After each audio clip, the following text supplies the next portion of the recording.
How to respond when somebody thinks that abortion should be allowed when a child is diagnosed with a disability. Stay tuned.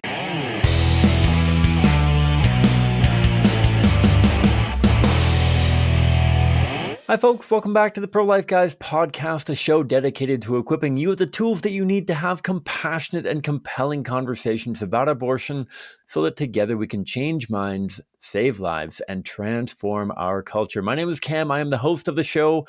Thank you all for tuning in, whether this is your first episode or whether this is the last in the long run of episodes. Hopefully it's not the last time you listen to the show because we got lots more cool stuff coming down the tube.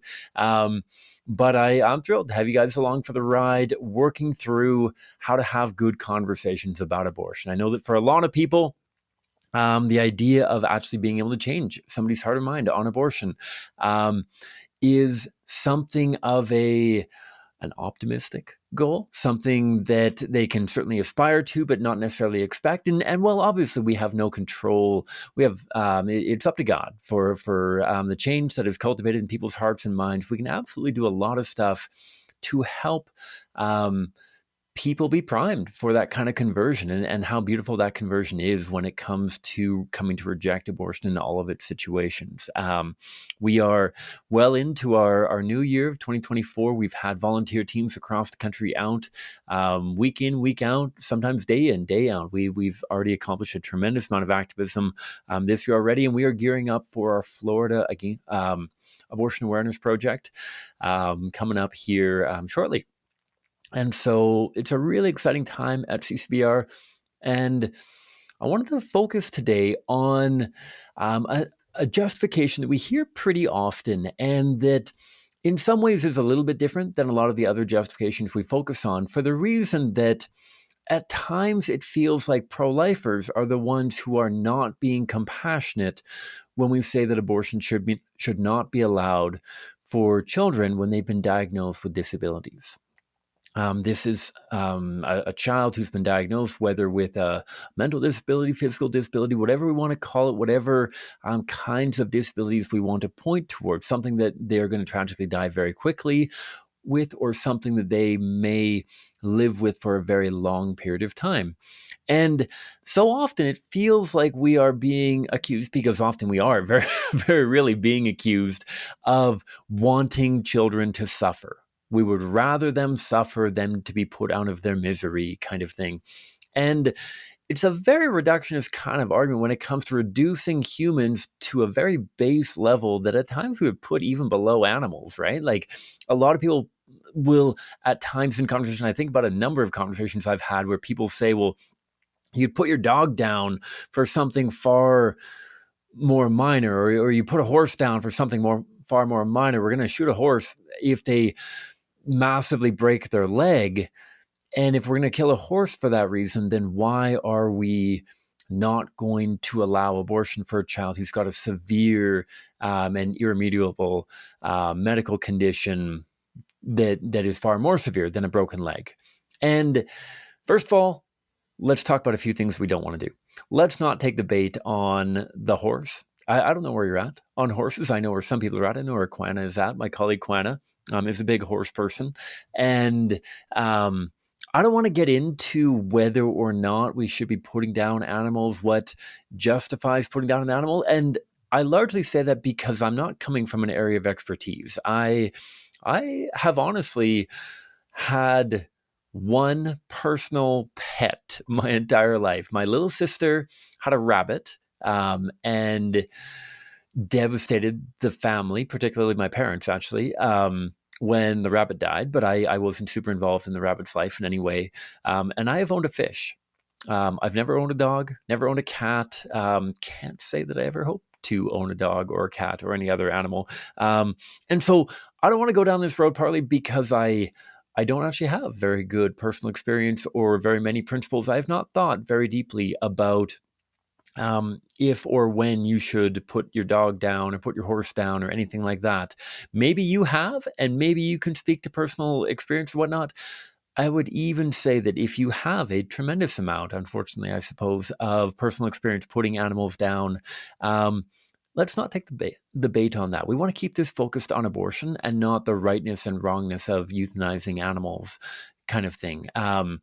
And we can alleviate that simply with an expression or a clarification to get us back onto the roadmap by saying, if you would like to extend human rights beyond the human species, then you can certainly do so. However, couldn't we agree that all living humans should get human rights? And that might get us back on track from putting animal down back into the human rights argument. So that's one thing that we don't want to do. We don't want to get sidetracked, because every minute that we spend not talking about abortion is a minute that we spend not talking about abortion. Time is finite, especially in our interactions with the people that we talk to on street corners and on doorsteps. And if we spend 15 minutes talking about whether or not we should put dogs down for different ailments, and then they have to catch their bus and go, then every moment that we're talking about that, we're not talking about the issue at hand, the issue that claims approximately 300 human lives every single day here in Canada. And so let's not go down that route. A few other things that we don't want to do. Second of all, we don't want to be dismissive about the reality of suffering, right? I've heard pro-lifers, and at times, unfortunately, I have made the argument as well, trying to demonstrate that those with disabilities don't actually suffer. And I've heard it said of like, well, I mean, have you ever met somebody with Down syndrome? People with Down syndrome are the happiest people in the world. We shouldn't be killing people with Down syndrome because they're so happy. And we should avoid this on a couple different reasons. First of all, we don't get to see every moment of that person's life. And I, again, don't have the personal experience, but I am very confident, having known people with friends and family members and themselves having disabilities, that it's not always sunshine and roses any more than my life is sunshine and roses, right? I've been blessed to be a very happy person in many ways. And God has been very generous in blessing me in my life.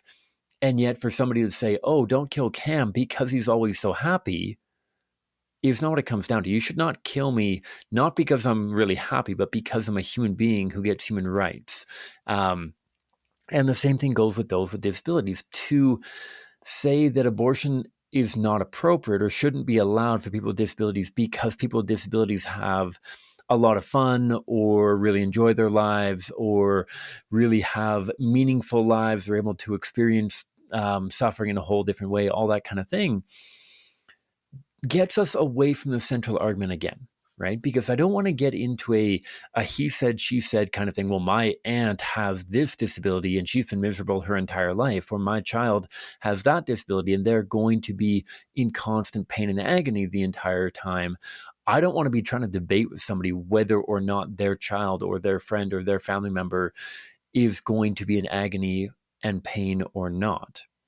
This isn't abortion's wrong because you don't feel pain or because you do feel pain. This is abortion is a human rights violation because humans get human rights regardless of the pain and suffering they may or may not endure. And so we're not going to try to dismiss this based off of the attitude, the positivity, the good vibes, anything else of people with disabilities. Third of all, and tied with that, we don't want to talk about inaccuracies, especially not initially either. Again, like I talked about in sharing our own experiences a couple weeks ago, there might be a time to share about your own experience of maybe when you or your spouse or a friend or family member became pregnant, they were told that their child might have a disability, and maybe they did, maybe they didn't end up having that disability. Regardless of whether or not that child has a disability, you can share that experience as we share any other experience in the common ground factor, but not as a refutation. You know what? When my wife and I found out that we were expecting our child and we were told that they might or would have a disability, that was terrifying, not only because we cared for the well-being of our child, but because that was a very daunting experience for us. Even if the child didn't endure pain and suffering, that would be very challenging for us to navigate all of the medical hurdles that come along with disabilities, that kind of thing. You can empathize, you can share that as you build common ground to identify with the challenges that might come up from that. However, again, we don't want to be saying abortion shouldn't be allowed for children diagnosed with disabilities because they might not have the disability, right? That we don't say euthanasia shouldn't be offered for cancer patients because we might find out that the cancer results were a false positive kind of thing of like, no, euthanasia is wrong for adults, regardless of whether they have cancer or not, regardless of whether they are very sick or not, regardless of whether their death is reasonably foreseeable or not. That human beings get human rights. Human beings are valuable regardless of any of those factors, that your value is not rooted in your health any more than it is in your happiness. And so we're not going to do that one either. Again, because what does that imply? Don't have an abortion in case your child doesn't actually have that disability. Well, what happens if they do? I get that they're not always right. And you can share the end of that story at the end of your conversation. And praise God, our child that was diagnosed, and after all of that fear and being overwhelmed, our child was born and they didn't have that disability.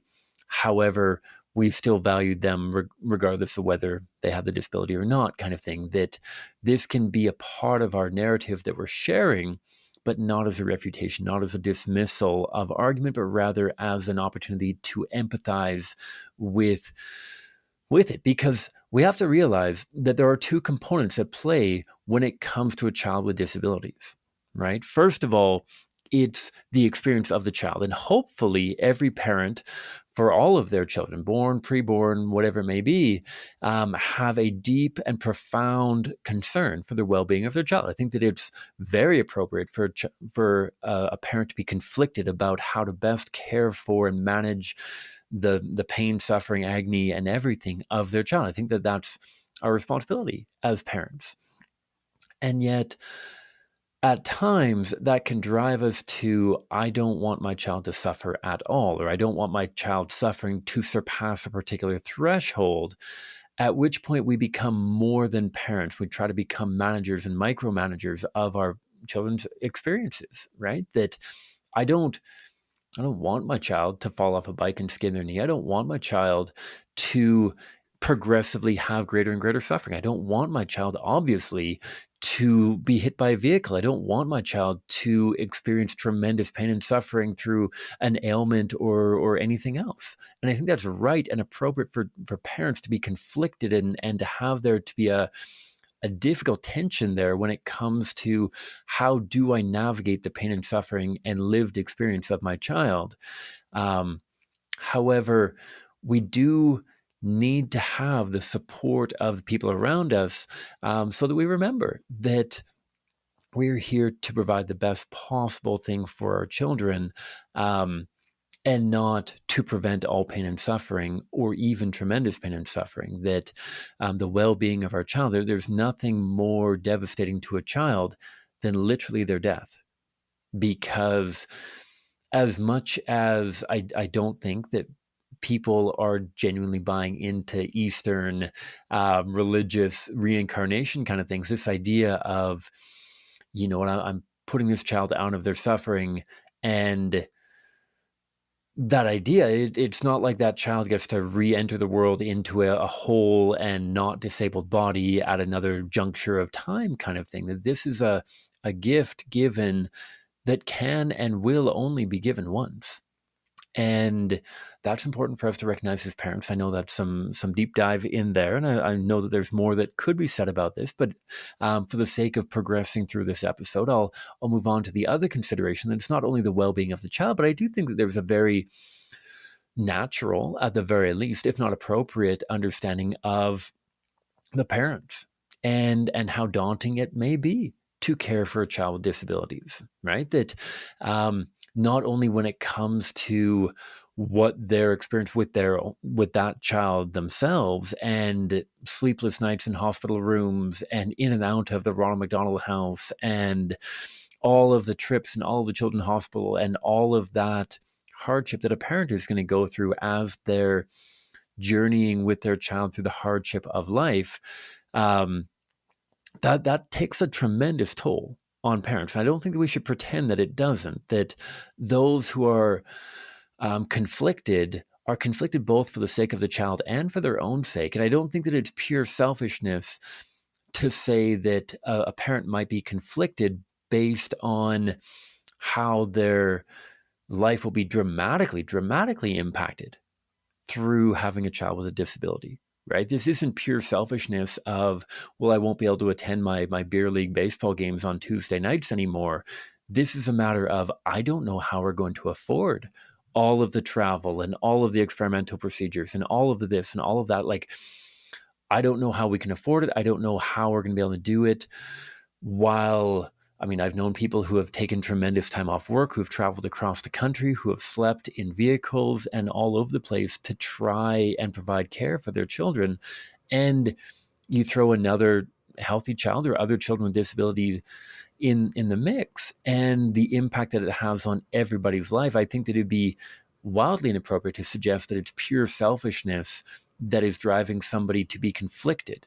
And so that's a valid concern as well. And I'm going to drop in the show notes below two very, very powerful resources, one of which is a video that journeys with parents whose child was diagnosed with a profound disability, and a video kind of blog in some ways of their journey through. It's a very, very beautiful, very profound, very heart-wrenching. And so please do have your box of tissue by your computer or wherever you're at. It's a sad one, but sad in a very beautiful kind of way. The second thing I'm going to drop in the show notes is a link to an article called Welcome to Holland, which I think is a profound reflection on a metaphorical approach to having children with disabilities. I think they're both beautiful and profound, and I'd highly recommend you check both of them out. And so I'll drop those in the show notes. I've talked a lot about background. I've talked a lot about what we should not be doing. What should we be doing? Well, we're going to walk through the roadmap, as we so often do.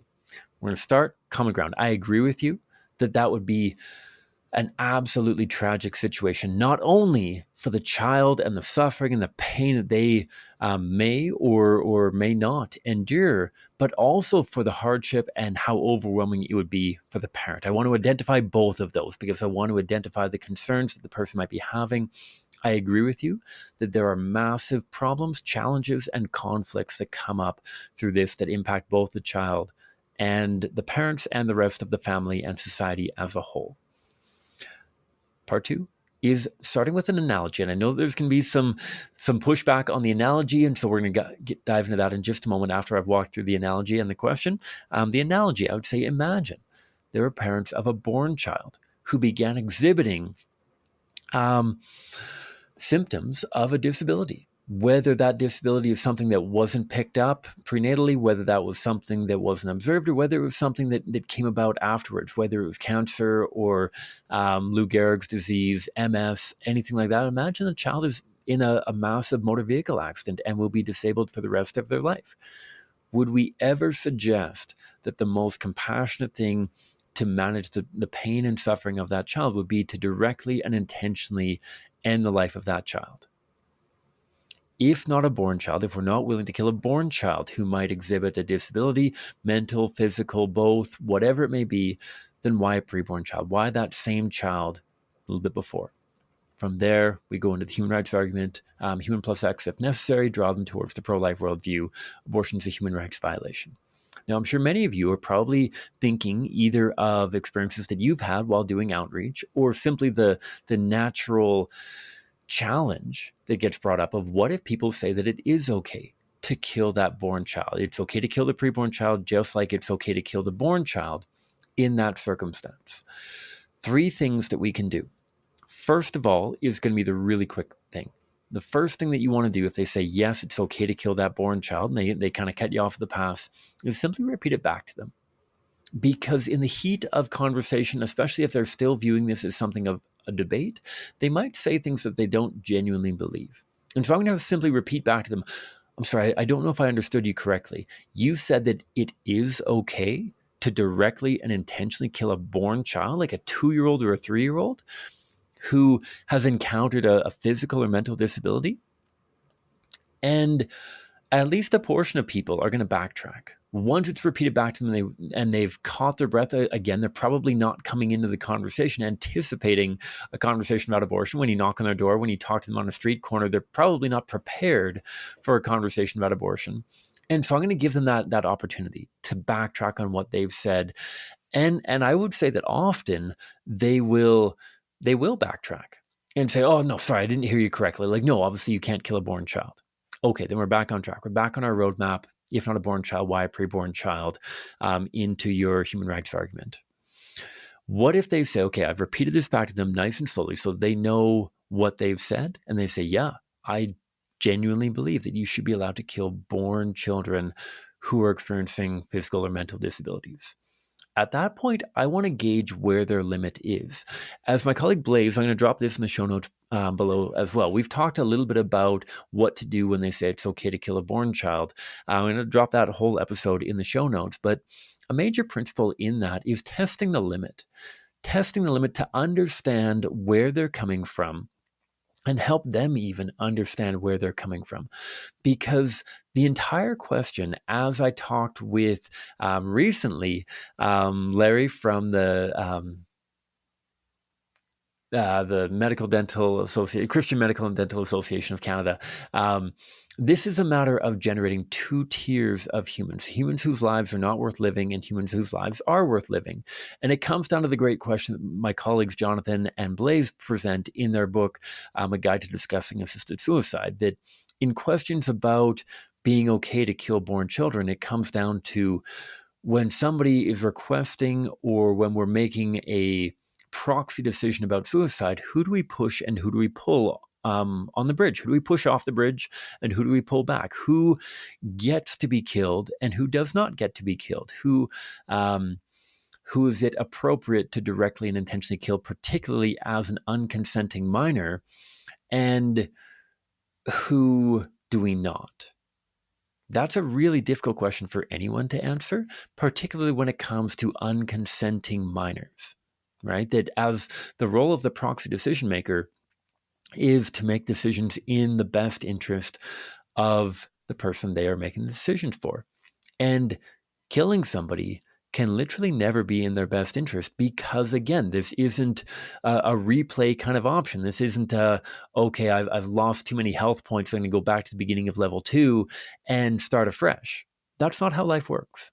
This is the only life that we are getting, and there isn't some kind of reincarnation that we get to look forward to when it comes to coming back around in 10 years, 100 years, 1,000 years kind of thing, getting born back onto this planet. That's not how it works. And so testing the limit of, okay, imagine that there's a born child who was blinded tragically. Do you think it'd be okay to kill a born child who was diagnosed as being blind and they'll never be able to see again? Well, no, you can't kill somebody because they're blind. You can't kill a 2-year-old just because they're blind. Okay, and so you would say then, we're going to move straight from there. We're not going to push the limit on born children quite yet. We're going to confirm that with preborn children. Okay, so if we're not going to kill a born child who's been diagnosed as being blind, why are we going to kill a preborn child who's diagnosed as being blind? And we're going to do that because it's going to tell us where we need to focus our attention. If they say to us, well, no, you shouldn't be allowed to kill a preborn child either if all they are is blind. Okay, so you've recognized that they are human like born children. This is not a matter of abortion's okay because they're less human or not human, but rather because human rights don't simply go to all human beings, but rather just some of them. So you're going to want to clarify with them whether in that quote unquote benign circumstance of blindness. Don't get me wrong. I apologize to anyone who is blind out there, knows people that are blind. I can absolutely appreciate how important eyesight is. And that this is not some pretend minor thing, but just as a starting point, if we're not going to kill somebody who's blind after they're born, why somebody before they're born? If they say, well, because just a clump of cells, okay, human rights argument. If they say, no, you can't kill that preborn child for blindness either, then you just keep testing the limit. Okay, what about a child that has a disease that is very difficult to treat, but possible to treat? Should we be allowed to kill a born child who's got a disease that could be treated successfully, but it's not a guarantee? Okay, if not a born child, why a preborn child? Let's reflect back and forth again that we are holding preborn children in the exact same light as born children. And once we've identified that, let's test to find where the limit is and challenge them on why that's an appropriate limit and why we should arbitrarily be selecting quality of life or incurable disease or terminal illness or whatever it may be. Why are we setting a standard for whose life is valuable and whose life is not valuable? So that's what we want to do. And the final thing that we want to do, either when we find that breaking point, or if they say that we should always be able to kill born children with disabilities, anybody who wants to die, anyone who we don't think has a high quality of life should be allowed to die. If it's an all or nothing, which are the only two appropriate worldviews to have when it comes to human beings having value, either all of us do or none of us do, we're going to ask the question as to where they find value, how they understand human value and their own human value. Because for a lot of people who are articulating that it's okay to kill somebody else in these situations, it's because they would feel at the time, or they think that they would feel comfortable themselves dying. They don't think that they would be valuable in the situation. And that is a very, very dark and sad place to be when we are rooting our value in our attributes, in our abilities, in our capacity to do different things, all that stuff is getting a little bit away from age-based discrimination, but simply going towards ability-based discrimination.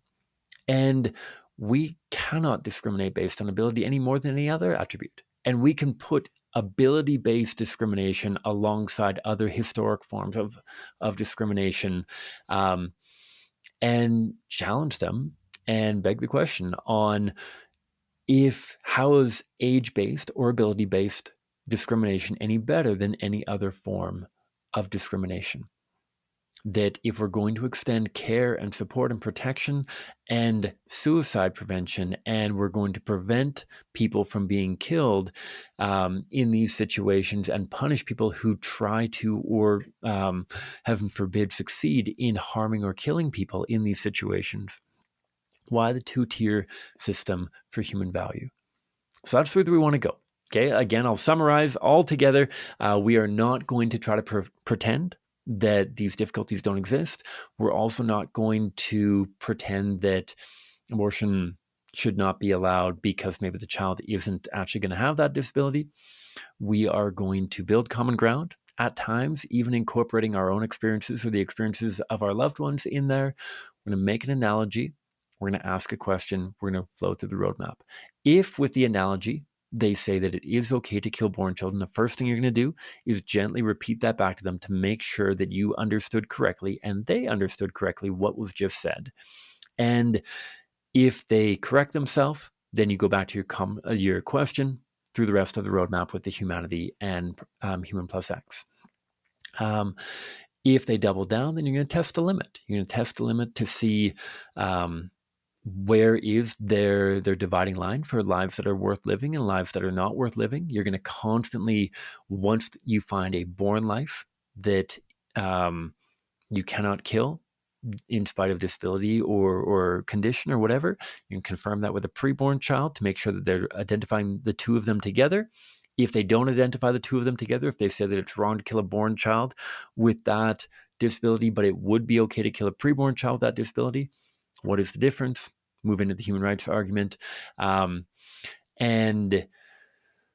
once you trace the line to find some kind of a threshold, it's going to be a matter of why is ability-based discrimination any better than any other form of discrimination itself? We don't root our value in our abilities, in our capacity, in our suffering or lack thereof, but rather in the very fact that we are human. And that because of that, we must respond to these situations of profound difficulty, pain, suffering, agony for both patient and their family and their society and community around them. Then Why is that any better than any other form of discrimination? I hope that makes sense. I hope that can help you in your conversations. I'd love to mine deeper into this. If there's interest in that, please let me know your thoughts. Shoot me an email at prolifeguys.com. Drop a thought on the YouTube channel. Please do check out the YouTube channel. Up to 650 subscribers. That's fantastic. I would love to get us up to 1,000 by the end of 2024. And so keep sharing it around.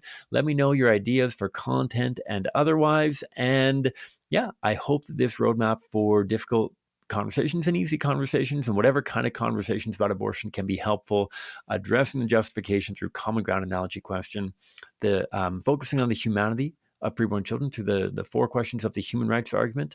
Do you believe all humans should get human rights? If something is growing, isn't it alive? If a living organism has human parents, isn't he or she a living human? And doesn't that make abortion a human rights violation? And then comparing age-based discrimination to other forms of discrimination. I hope that all makes sense. Thank you a ton for tuning in. Let me know with ideas in the future. May God bless you abundantly wherever you're at, however many hours are left in your day.